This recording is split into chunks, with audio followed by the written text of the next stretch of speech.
রাজধানী ঢাকার উত্তরায় মাইলস্টোন কলেজ ক্যাম্পাসে বিমান বাহিনীর একটি প্রশিক্ষণ বিমান বিধ্বস্তের ঘটনায় একদিনের রাষ্ট্রীয় শোক ঘোষণা করা হয়েছে।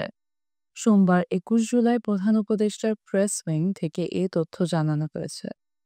বিজ্ঞপ্তিতে বলা হয়, উত্তরায় মাইলস্টোন স্কুল অ্যান্ড কলেজ ক্যাম্পাসে বাংলাদেশ বিমান বাহিনীর প্রশিক্ষণ বিমান বিধ্বস্ত হয়ে হতাহতের ঘটনায় আগামীকাল মঙ্গলবার ২২ জুলাই একদিনের রাষ্ট্রীয় শোক ঘোষণা করা হয়েছে।